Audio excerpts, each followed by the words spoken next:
not traduce. No, you shall know your own prime minister in Canada. He spoke to Kolu according to Ngelele, this guy that has replaced Femi Okonu Adesina.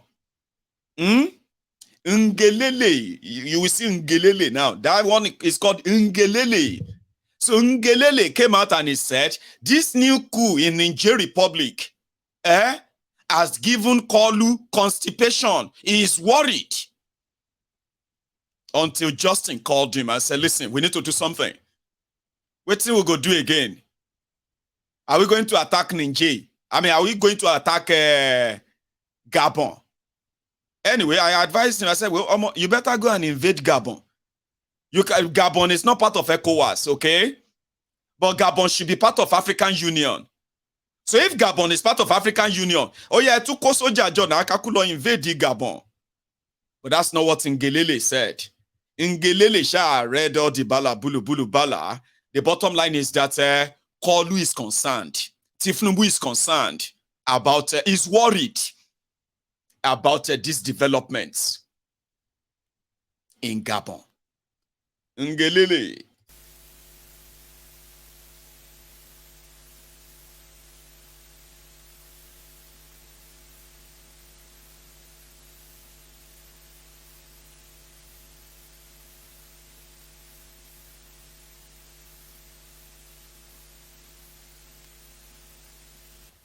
Good afternoon, ladies and gentlemen of the press. His Excellency President Bola Ahmed Tinubu is watching developments in Gabon very closely with deep concern for the country's socio-political stability and the seeming autocratic contagion apparently spreading across different regions of our beloved continent. The President, as a man who has made significant personal sacrifices in his own life in the cause of advancing and defending democracy, is of the unwavering belief that power belongs in the hands of Africa's great people and not in the barrel of a loaded gun. The President affirms that the rule of law and a faithful recourse to constitutional resolutions and instruments of electoral dispute resolution must not at any time be allowed to perish from our great continent. To this end, the President is working very closely and continuing to communicate with other heads of state in the African Union toward a comprehensive consensus on the next steps forward with respect to how the crisis in Gabon will play out, into how the continent will respond to the contagion of autocracy we are seeing spread across our continent. Thank you very much.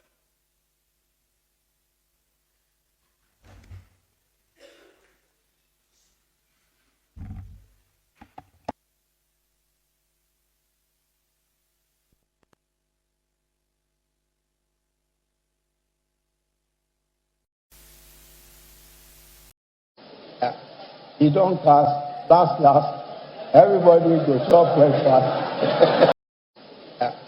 You don't cast last. Everybody go chop breakfast. You don't cast last. Everybody go chop breakfast. You don't cast last. Now everybody go chop breakfast. So Ngelele said Tifnumbu is monitoring the situation and we must not encourage autocratic rules. We must promote the rule of law and all the nonsense that Ngelele said. The bottom line in Ikpe, Pastor Ruga. He don't pass. Last. Everybody go chop breakfast. You understand? Do you get it? Meanwhile, for Nigerians who have now taken it upon themselves on this issue of Gabon, you go to say in Nigeria, military coup take place in it. And it's because they believe that Ali Bingo and Pablo Escobar, sorry, it's the same thing anyway. Pablo Escobar, Pablo Escobar, they have something in common. Okay? Even though Ali Bingo, that is partially disabled, now stroke cosam. Tifnumbu, that is answer with tremor and trembling and sluggishness and the rest of that, we not to know waiting cosam. But they have something in common, especially when you actually catch them in their elements. To the point that the Gabonese, they are offering beer to soldiers. You see soldiers where they wear uniform. Soldiers that are in active duty, wearing uniform with guns. Because they remove Ali Bingo. They started offering them drink. But I put the two together. The similarity between Kolu and Ali Bingo of Gabon. Ladies and gentlemen, Kolu first, Ali Bingo next, Gabonese last.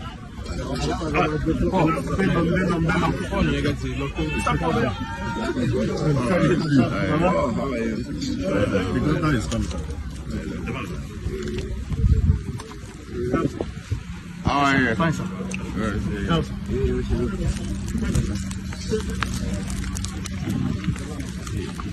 I mean,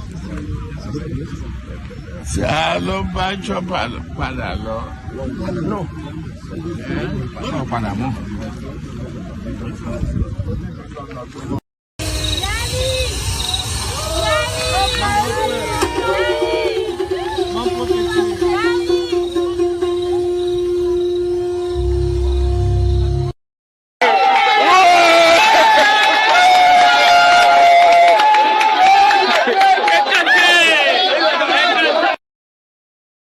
Do you see that?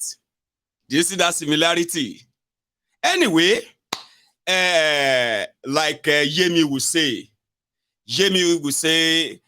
those who are still alive, we have no idea what kind of death we are going to have to suffer. Nobody knows how we are. I don't know how I'm going to die. You don't know how you're going to die. I don't know. Nobody knows. And you know what I mean? Like, nobody, everybody knows, Sha. So, but when you have a chance of leading a country, or should I say, when you are opportune enough to serve in any public office, and your health has become something that depreciated or deteriorated, that you should actually focus on, but you are pretending to actually doing it for the country, sorry, whatever comes your way, you have to take it. Remember Yemi? Sorry that it was tonight. I'll show you that image. You see this image, Every time I speak to you about my great grandmother, Yemi, the woman that actually pretty much raised me. Now maybe that on the right, now maybe that. So when I tell you that I was raised by very old people, like very old, not just old, very like old. People you go see like this, you go be like some more. Now only skin they cover bone. No. Now skeleton they under that thing, like 90 years, 100 years. Anyway, that's just by the way.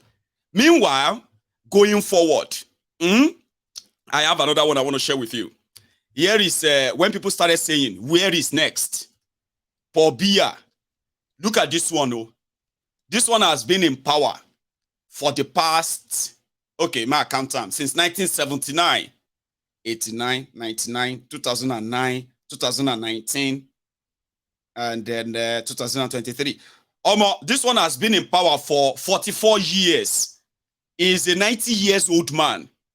At least for at a point in his career as the president of Cameroon, at a time in his career, he was permanently living in Switzerland, like Switzerland, for years. So he was ruling Cameroon from Switzerland, all right? And then he switched to France. He's mostly in France now. He's still the president of Cameroon. The man is probably over 90. So when people started listing the possible places where people should be like looking forward to, this kind of a revolution, is either going to be a revolution or it's going to be military takeover or whatever you're going to see it as, yeah? So they pointed at Cameroon. Okay, I never say never. Cameroon is big. It's a big place. But far, it's share border with Gabon. Share border with Chad. Share border with Niger, I think. Yeah, that's it. Yeah? Okay.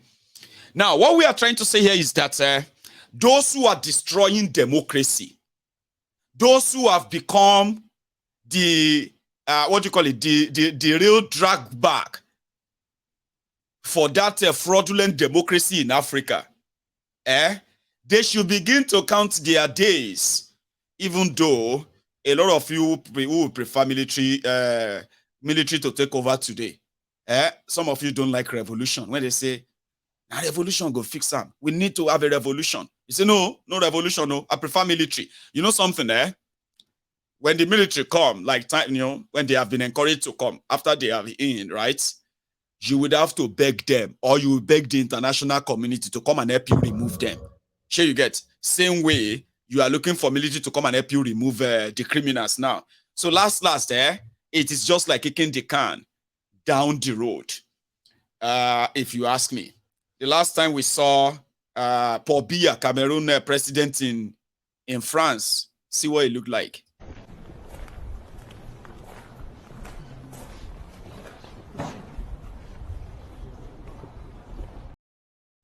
Those are the kind of leaders they want for Africa. So these next few days, a lot could happen. France is getting a message from Africa that they've had enough with all of the colonial bullshit that they are still practicing in this 21st century. Make country day, you have countries.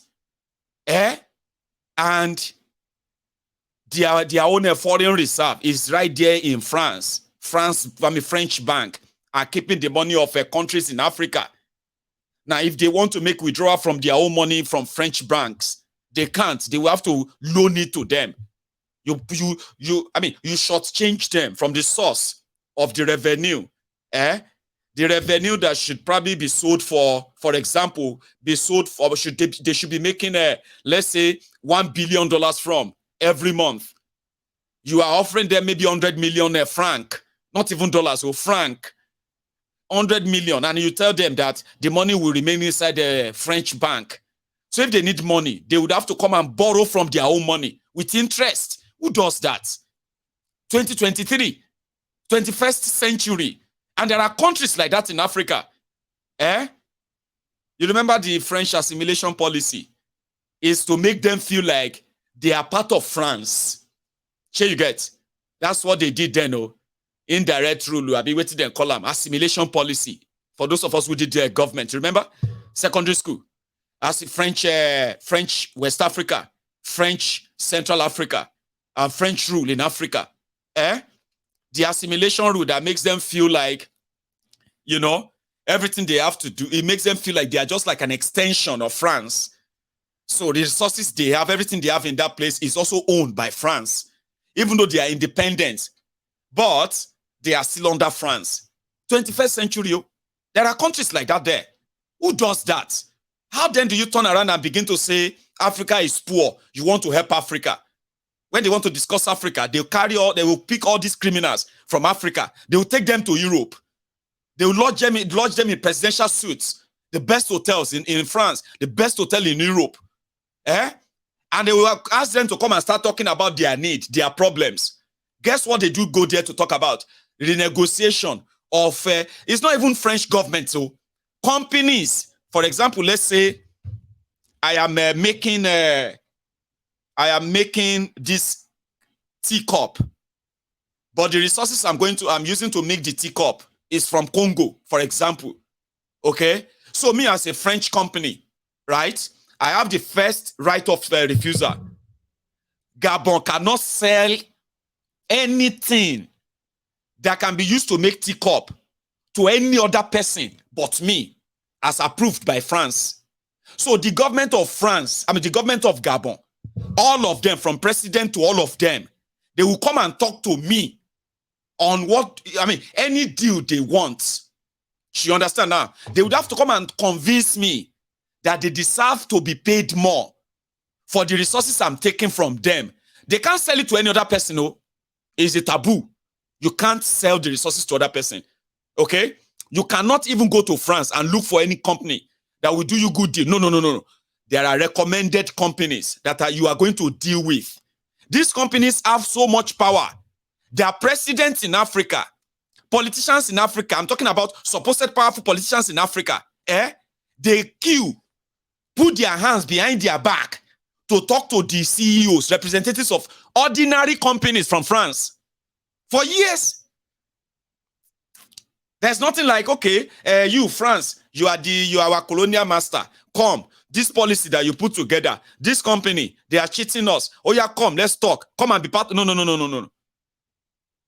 The company will be, you don't even have a chance to propose anything. They would have to say, okay. Maybe we'll add 13 cents to it. You see, normally our neighbors who have these same resources, every time they ship out a truck of these resources to sell it to other people, they make $100. But you are giving us just $10. 10 franc. That 10 franc is even like $7. Why don't you just do us a better deal? Do us a $50. $50 is fair. Other people are selling it for $100. I say, no. What do you mean $50? Are you crazy? The 10 franc we are paying you, is the best you deserve. Okay? And if you are not okay with it, well, there's nothing we can do. They cannot complain to France. They cannot sell it to other person. The government will be overthrown. This is the condition in Africa. So to put it here very clearly, this thing that is going on in Africa right now, they are sending message to you, French people. France, you are about to become the third world country in Europe.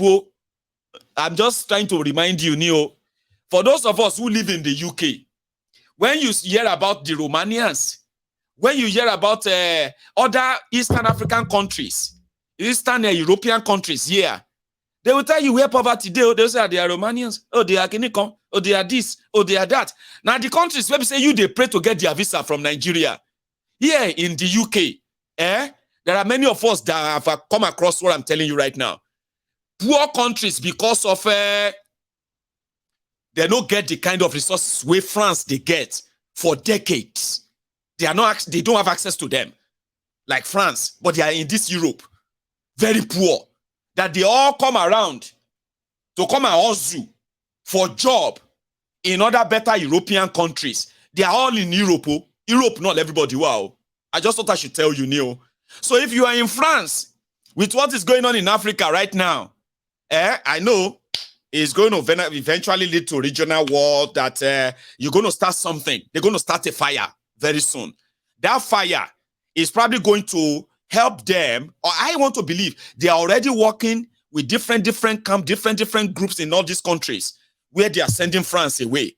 They are already working with different rebels behind the scene to help them take over power so that they can continue to deplete those countries. I can tell you that. You may not have noticed, you may not or you have to kind of believe me, they're not going to let go. In 20 years' time, the sign that France is on its way to becoming the third world country, if not worse, in Europe here, is going to become glaring. And I can tell you this, if the trend continues, even the Americans, even the other Europeans like the British, they will begin to lose out too. Or they will begin to actually show respect to the African people instead of protecting the criminals that they make difficult for their people to deal with. Do you understand that? Yes. That's my own advice, because I know it's going to get there. Okay? And it is like, it's going to happen like that of, Arab Spring. Nigeria is not spared because it is the same thing everywhere. Manipulating electoral process, cheating and rigging in elections, rigging the court system, rigging the entire system against those you believe you could use the system to stop them from stopping you. Okay? So eventually everybody is getting wiser, and that is what brought back the advice of Goodluck Egbere Jolantan. Like I told you, you may not like him, fine. But you see this message, a lot of us are going to be repeating the message many, many times in many days to come now, in some days to come now. I'll remind you. Let me use this opportunity to advise us who are politicians and those of us who are in the security services that while we are doing the job we are meant to do, let us not, because the judiciary is very conservative, try to blackmail them or squeeze them. Sometimes when we have political powers, we get blinded. They say sometimes your wisdom is consumed with confidence. When we bear the big name, president, governor, all the speakers and so on, we become so blinded, especially even in the security services. When you're holding certain positions, become so blinded. But society is changing, and we must learn, we must admonish ourselves. And civil society is becoming very, very active. And certain things that probably we do and get away with it, we may not get away with it tomorrow. If we take laws into our hands and try to squeeze society, young people will react. It happens when I was a president in a sister country, Burkina Faso, where by their law, if the president is not there because they have no vice president, it's the speaker of the parliament that will take over the country and manage the country. The president wanted to amend the constitution so you go for a third tenure. And from the thinking of society, the parliament was compromised, so the speaker was to do it. The young people in Burkina Faso, the civil society, they mobilized and moved in to the parliament to kill the speaker. The security people couldn't defend it. The speaker has to run away. They burned down the parliament, the national parliament of that country. The mob moved into the state house to attack the president. The president defense squad that was even stronger than national army couldn't stop the mass movement. Otherwise, you kill everybody. The president has to run to Cote d'Ivoire. The country was in a quagmire. Their constitution said the president is not there, the speaker. Now the president ran away, the speaker ran away. Nobody to take over power. The military have to step in. So we, the politicians, and those of us who are holding sensitive security positions should know that society is changing so much and that we should do everything based on the rule of law. That is the former president of Nigeria, Goodluck Jonathan. Like I said, I cannot control how you feel about him, okay? That's not the point. But that message, is not be saying himself go get spared, though. Do you understand? Not that they will spare him too. I'm just saying that he just passed a very brilliant message that every one of them knows.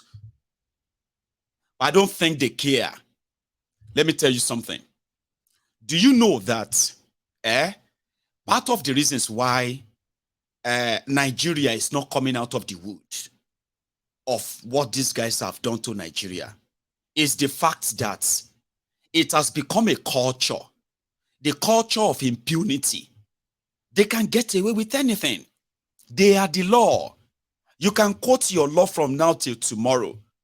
They will tell you which law applies to you and which of them applies to them. They are the kind of people that will tell you, do as I say, not as I do. You should do what I say, not what I do.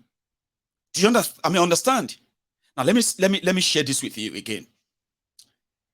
The development, supposedly constitutionally right, there should be checks and balances from all organs or whatever of government. That if one begin to go mad, another one will checkmate it. And if that one seems not to be, another one will checkmate it. And by so doing, they can quickly stop the hemorrhage or the bleeding. But what do you do when the entire establishment is built around that culture of impunity?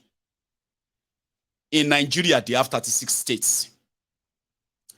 Organs, what did they call that one? Is it called the arms of government? I've been an organ of government. I've been branches of government. It doesn't matter, anyway. So you have the federal, you have the states, and you have the local government. Three organs of, or three arms of God. No, organs. Doesn't matter. So which means administratively, everyone have their own role without one interfering with another. Unfortunately, in Nigeria, the arrested development through the culture of impunity just played itself out in one of the states in Nigeria, Ogun State. No, they are not so that they confuse us, Jerry. We have three branches of government: the federal, the state, and the local government. You have three arms of government. You have the executive, the legislature, and the judiciary. You know, now those of us will do social study that time, but it's confusing, isn't it? Or shouldn't it be confusing? Branches of government, arms of government, whatever. So, Ogun State, what happened? One of the local government chairmen from Ogun East, local government area, raised the alarm and said, listen, I think we should stop deceiving ourselves. Okay? The governor of this state, Dubious Dapo, an ex-convicted 419er in America. Also, another one of the indicted oil marketers in Nigeria, who they call the subsidy scammers, aiding oil. He is their governor, and the local government chairman accused him of diverting their allocation. And according to him, in the last 2 years, the governor of Ogun State has diverted over 11 billion naira of the local government allocation, which is true. It is true. They call something joint account.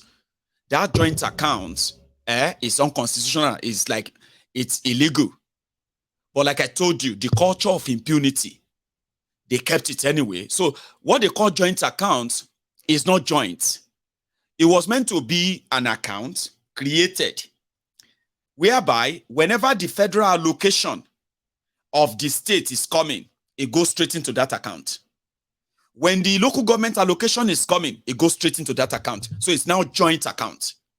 So what that means is that the local government areas can go into that joint account and withdraw money to fund development in their own local government areas.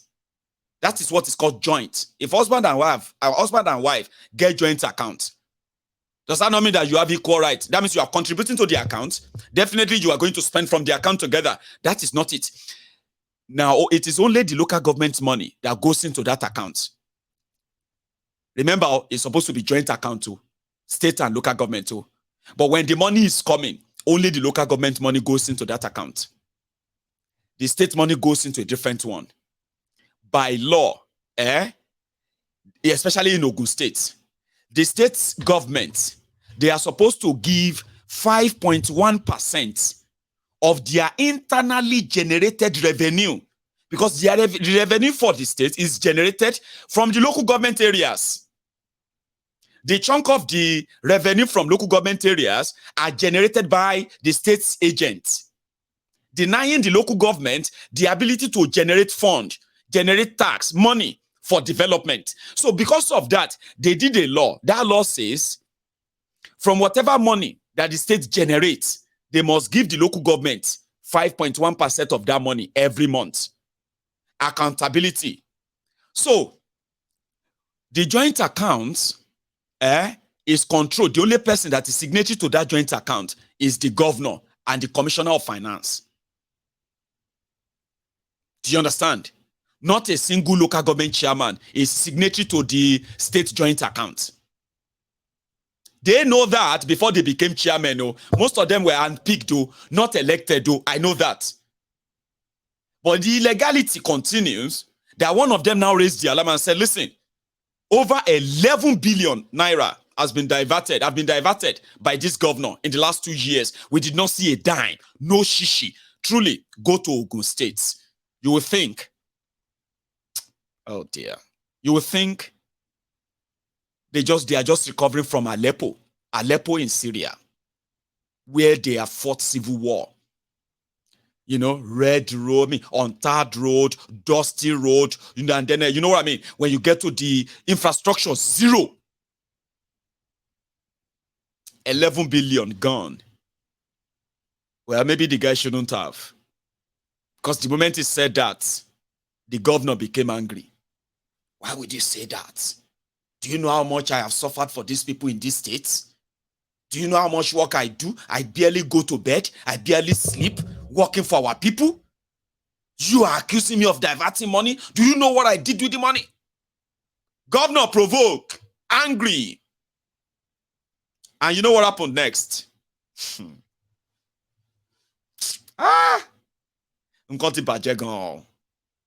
I seriously tell you, the culture of impunity that will continue to remind you that which kind of democracy be this? Which kind of democracy? What kind of democracy is this? Almost 20 local government chairmen, maybe not the whole of them. They went to go and meet the governor and say, please forgive us. We are so sorry for raising the alarm, blowing the whistle that you diverted our money. We will never do that again. And they prostrated to say sorry to the man that took their money. More a genuine boil in the book. What thing I go do?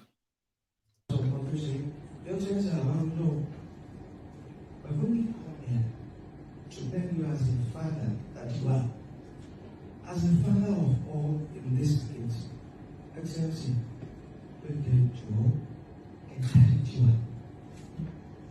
Excellency, sir,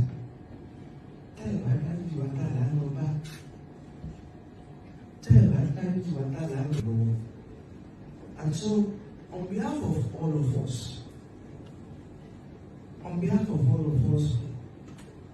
I'm tendering this apology, and in particular, on behalf of Wale and Kedem, Your Excellency,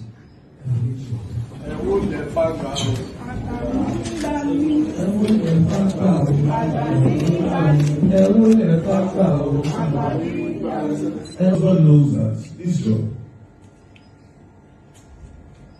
I am doing it with every iota of sincerity of purpose.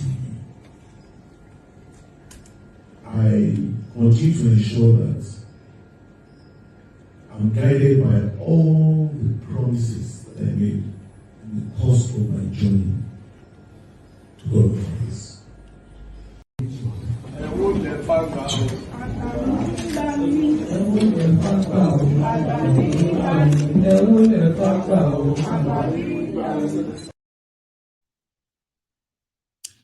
Honorable chairman of local government, 20 local government of Ogun State. Ewo le fagba o, agba ni gbani. Ewo le fagba o, agba ni gbani. Let us prostrate for elders. So now elders, they save person. I'm trying to make it a song. That's what they are singing. They were saying, let us respect elders. Let us prostrate for elders. Let us bow for elders, because only elders can save us. Let us bow down for elders, so because now only elders will save us. Let's bow down for elders, oh, because only elders will save us. Baba, my tired is tired. That's what people do ask me, Mayegun, how do you cope? How do you do this? I am also tired. But I can always see the effect of this everyday exposition. A lot of people are more conscious, active today. But if you ask me one-on-one, Mayegun, how do you feel? Are you not tired? I'll tell you, Baba, my tired is tired too. It's like double tiring or double tiredness. But what thing we go do? 1999, our own parents, probably in their own 30s, like some of us now, 1999, they were those who were queuing behind these people. Vote for PDP, vote for APC, for the progress of the future of your children, for the job, good job, school, good road, education, for all your children. In Nigeria, great. Our own parents, for some of us who are not old, maybe they were in their own, because listen, 1999, that was just 24 years ago. 24 years ago. All of you that they gave birth to in 1999, you are now over 24 years old. Have you thought about that? 24 years old, you are. Your mama, your papa, some of them became pregnant because democracy was coming to Nigeria. Thank you, God. God, you are so marvelous. That I will witness democracy in my lifetime. Hey, then you begin to hear Chidima, Agbeke, or Aisha. You better do well now before another woman carry me away. You know, democracy is coming now. Nigeria is going to be great. It's going to change. I want to settle down and marry you. I'm going to do democracy is coming. Government of the people, by the people, and for the people. Your parents 24 years ago, 25 years ago, they probably had a dream that they decided to go to family way. They married, they gave birth. A lot of you are in your 24s now. 24 years, 25 years old, 23 years old. Baba. Ìwọ náà ti ń kill sẹ́yìn wọn. You sef don dey shout, Nigeria will be great. APC, PDP, Nigeria in our lifetime. I will work for Nigeria to be at your age. So you sef go born inside this thing. Or you don't born already? Hi. I just thought I should mention that. 24 years ago, some of our own parents, they were in their 20s. They were in their 30s. Today, some of you, your parents are almost 60 now. 24 years ago, they were in their 30s. If you are 30 today, that means you are just a toddler, a little baby.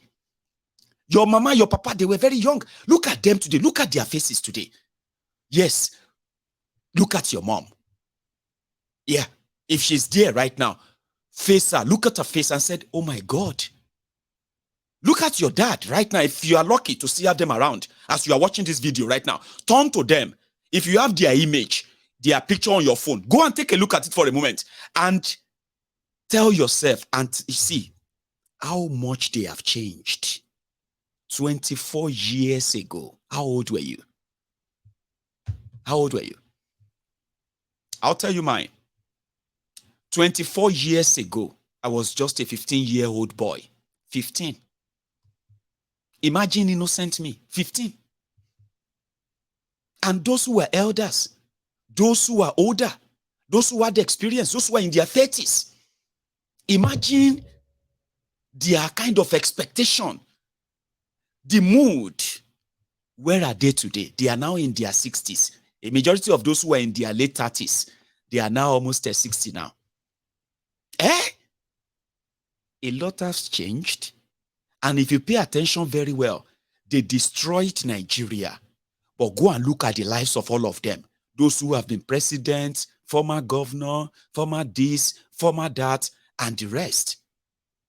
The future they talked about in 1999, my brothers and sisters, see, now that future we did so, because some of you don't get girlfriend now. In fact, some of you are already, some of you got married last Saturday, Abby. Nigeria had. Your own wedding is next Saturday. I've been an introduction. You are already building life, building family. The future they spoke about too 24 years ago. So a lot of you today, you have now turned to phone vuvuzela. During your own parents' time, our own parents' time, they went there physically, in the rain, in the sun. Campaigning and championing democracy with these criminals. These criminals now have multi-billion dollars worth of properties all over the world. Where is our parent now? Where are they now? But some of you today, you are energized. You this Obingo, you this Kinikon, we will show you. This country will be great. Baba, you are not different from your parents 24 years ago. In 24 years' time, you're going to be older. You're going to be full of regrets. Ask your parents now. Baba, I want to be here. Ask those who gave birth to you if they are still alive. Ask them what is their real regrets. Ask them, Mommy, 24 years ago, how did you feel about democracy coming to Nigeria? Like, tell me. Let them tell you what they felt. Ask them how they feel today. And then you get the answer. So, Baba, go they do muscle up to become the vuvuzela. You go soon tire. Listen, they can lie to you from day to night, January to December. But reality will always be reality. For example, they've destroyed Nigeria and made Nigeria the poverty capital of the world. The jobless people capital of the world is also Nigeria. The most terrorized people of the world is also in Nigeria. Nigeria know they fight war. Thousands of people are dying. Tens of thousands more are being kidnapped every month. But Nigeria know they fight war. This is the handiwork of 24 years of democracy in Nigeria. Don't deny that. Please don't.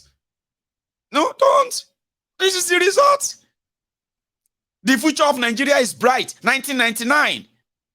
The future is here. This is the future now. See our brighter future. So you want to do another 24 years? Oh, man. Hello, in 24 years' time, you know how old I will be? Yeah. Omo, Eruba Misha. In 24 years' time, Baba, I will be 64 years old. Yeah. That's scary. I will be 64 years old man. Imagine me at the age of 64. I am sitting in front of my camera. And I'm here. All of you, this is my Ogun life. I have been doing this for the past 50 years. You, these young people, please don't waste another 24 years of your life. You say, Daddy and Mommy, my Ogun, please drink water. Some of you go down old too. Don't laugh. Don't laugh. You don't need to laugh. In 24 years' time, a lot of you will be very old. Now, you go come, they console me when those young people will be like, old man, please drink water. I say, my Ogun, see, you are getting older. Oh. Me, we are done old already. You will be telling, my Ogun, you need to take it easy. My Ogun, my brother. I have been following you for the past 45 years. My Ogun, I want you to please be drinking water. You are no longer a young man. Because that's what will be the case. 64 years, you should be worried. Whatever your parent told you about Nigeria then, the future is here. This is the 24 years after that. I don't become Baba. I don't get 5 children. 5 children. I mean, five I get. 5. 24 years ago, I be teenager. We don't know what's in the world had for me. I had no clue. Innocent me. Look at me today. Within that time and now, Nigeria has shown me shege that I have now turned to motivational speaker, person where they prickle your conscience, telling you that listen, what I am seeing, It's like an Armageddon coming. If you don't see it, ha. Aba, mi o mo what mo le so o. The people are jobless. These guys are not interested in creating jobs.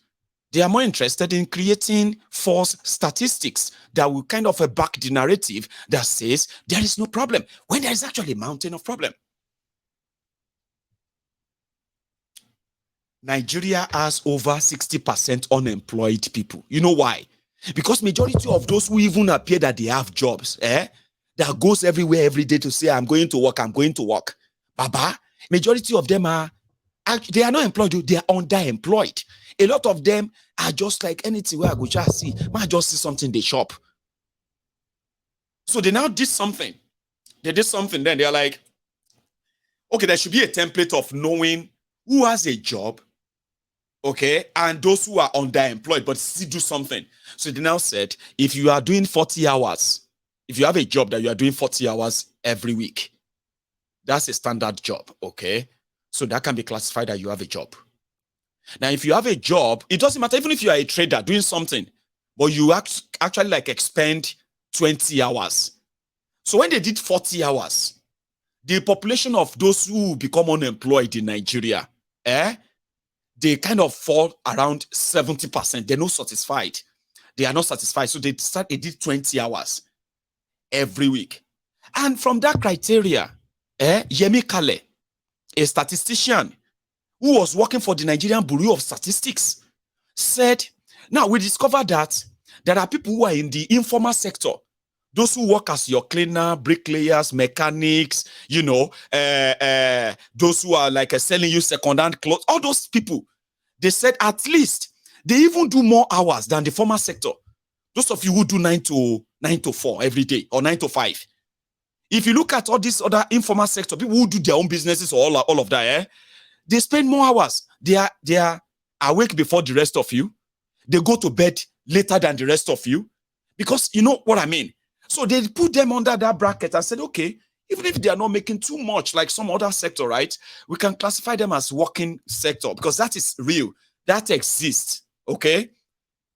But when it turns to Tifnumbu's time, they say, don't be so that they do them. The way that they do it abroad, if you do 1 hour work every month, you don't get job with that. Ababa, statistics. What kind of statistics is this?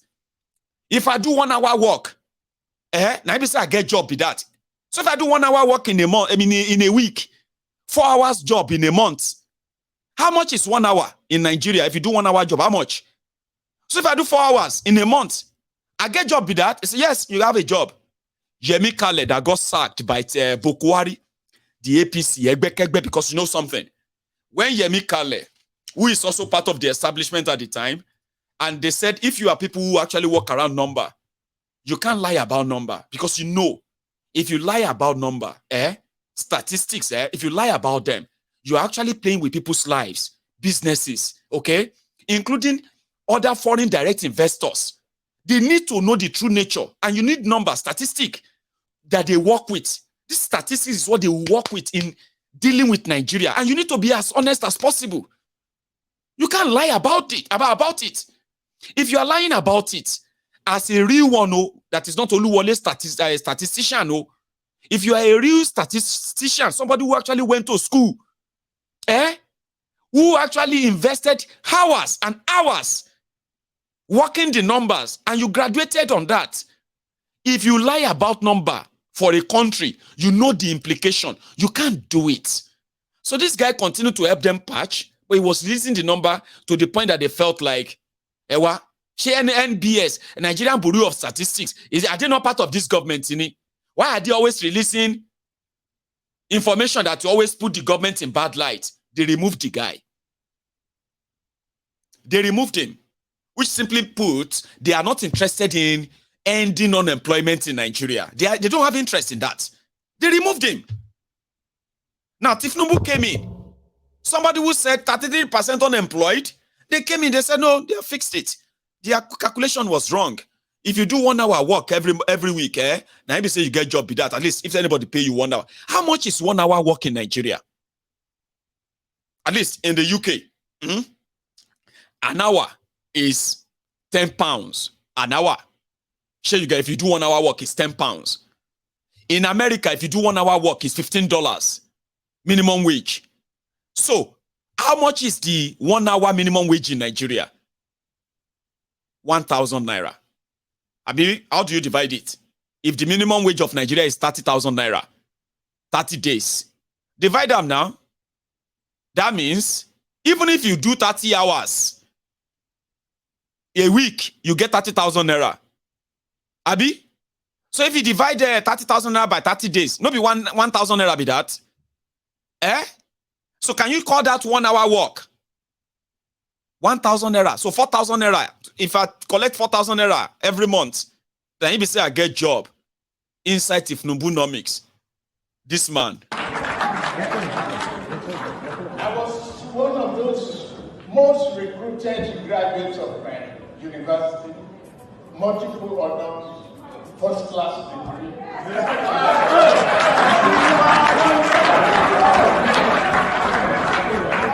And I have the reference point. Those people are there. You have nothing to offer but questions and creating doubts. I'm not here to be defensive. I'm here with humility. I was one of those most recruited graduates of my university, multiple honors, first class degree.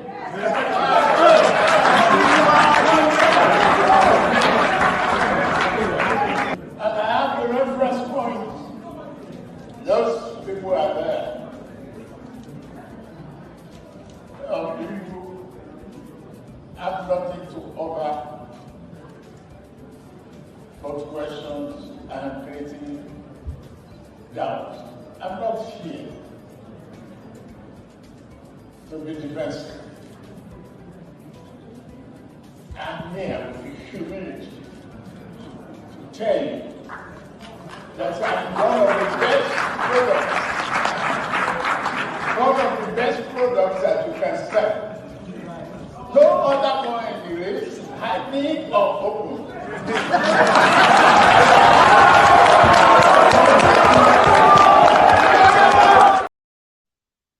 That is the clown. So Yemi Kale will now break this down like he did on this Arise TV appearance. What did they do with your employment monitor and unemployment sort of a monitor that suddenly Tifnumbu and gang, without doing anything, they came back to say Nigeria has no unemployment problems. In fact, Nigeria, like the UK, like the US, Nigeria is now of full employment. Kale. Yeah, we come together, all of us, and we try to find and create a system that all of us can kind of agree with. Yeah. So you find agencies like ILO or UNDP or World Bank, whatever it is, trying to get, and in these meetings, countries are arguing because they don't want you to create some kind of methodology that puts them at a disadvantage. So at the end of the day, everybody is trying to push their own narrative. But the stronger countries, the bigger countries are the ones going to determine, at the end of the day, the international best, what we call the international best practice. That's why in this situation, you hear 1 hour is being used, because in many of their countries, 1 hour makes sense. And when people are talking of international comparison, there's no comparison there for two things. 1 hour work in the US or in the UK is not the same as 1 hour work in Nigeria, but because they dominate those conversations, they put a lot more money into it. They dominate those conversations, they're going to probably get their weight for the most part. Nevertheless, you don't find many of these countries using everything. So when you say international best practice, you might have most countries that agree with 1 hour, not all of them, but they might, and even the countries that agree with 1 hour with other aspects of the best, so-called best practice, they will disagree. Some countries will use 15 to 64. Some will use 15 till whenever you want to stop working. Others start with 18. So there are still variations across countries. And the countries, so countries are allowed to tweak that. All ILO does give you a baseline, general guidelines, and then countries can tweak around it to suit whatever their needs are. That's how international best practices set. Gotcha. The third part is there's always a mismatch between the producers of data and the users of data, particularly the policymakers, but they hardly ever talk to each other. And I remember when I was there for 10 years, they had to create a system, particularly in African countries, where the ministers of planning and budget, they created a system where they were actually had to talk with the heads of statistics agencies, because the producer of data are just producing their own in line with whatever benchmark, and it doesn't speak to what the policymakers are. And that's the entire point of data, or rather the most important point of data is evidence-based policy decisions, to give policymakers the tools they need to understand the problems, profile solutions, and monitor the impact of those problems. So if you have a situation where the data you're producing and the methodology you are using to produce it is different from the target of the policymaker, and there's a problem. So creating that mismatch, I'll give you an example, very quick example, here out of time. If you remember if you look at the GDP reports and look at transportation, road transportation, you see a huge contraction of 5%. Yeah. Even though that was just 1 month of the quarter, the last month. Then if you compare that last month with the inflation numbers, the inflation numbers suggest that there was very little impact in that month. But and that's because MBS says they are now doing it for only 2 weeks. Gotcha. So those two numbers, your data is supposed to tell you a story of the economy. It's not supposed to be just isolated incidences data that don't speak to each other. You have to ensure everything, you're trying to come up with a total picture. So if you are saying, you look at road transportation, you see a minus 55% contraction in road transportation, even though it's just 1 month of subsidy removal, and that's probably the reason. And then you look at the same month's inflation numbers, and there's very little impact, nothing happened. And those two numbers are not speaking to each other, and then it misleads policymakers. So and then this is how the 20 hours that was there was created. So when I started, it was 40 hours. MBS was computing unemployment as a definition. The definition was if you're not in full-time employment, you're unemployed. And the reason was Nigerian policymakers were promising Nigerians full-time employment. So they want to know whether they are performing in terms of providing full-time, or not 1 hour employment. Now, if you want the policy and the data to match, policymakers either have to now come out and say, all we are guaranteeing Nigerians is 1 hour. Then the methodology works. But if the methodology is focused on 1 hour, and policymakers are trying to look for full-time employment, you're not really helping them. Gotcha. And at the end of the day, the data is just there for the textbooks and for researchers and for international comparison, anything like that. And there's nothing wrong with that. But at the end of the policymakers can't use it. And I repeat, the most important use of data is to provide information for policy, because not for international comparison. International comparison is good, but that cannot be the main. You have to ensure that your policies and your data that you're using to marry. Yeah, you're not producing data for the sake of it. Data is for the use. If the data user cannot use the data because it doesn't speak to what they want, then it's just a waste of time. So this is why I resisted for 10 years, because it did not make any sense in terms of providing the information that policymakers need. So that 20 hours was set because the committee that was set up, which included the ILO, by the way. Okay. So there were 30 of them. Included university professors, UNDP, some newspapers, Population Commission, CBN, director, they're all in there that came up. I didn't come up with this. They presented their findings to me. They decided that 1 hour didn't make any sense because the income, on average, by the way, that you would generate from an hour will not be working. The 20 hours based on if you work for 20 hours, you might be able to generate enough income that might sort of equate to what working 1 hour in the US is. Then you have a bit more comparison. Gotcha. So it doesn't. So the way it is done right now, all MBS has done. By the way, MBS is I have to state this before I end, is the official source of statistics. Indeed. They are the custodian of all Nigerian statistics. They are the ones that determine, who have the power to determine what they believe is the correct, not me, whether that's extraterrestrial or not, and not anybody else. So if they decide that that's the best move, they have the right to decide. They have the right to decide that. Yes. But as speaking from the other side, it was easy. What shall I say unto the Lord? Yes, Lord. All I have to say. Thank you, Lord. What shall I say? Thank you, Lord.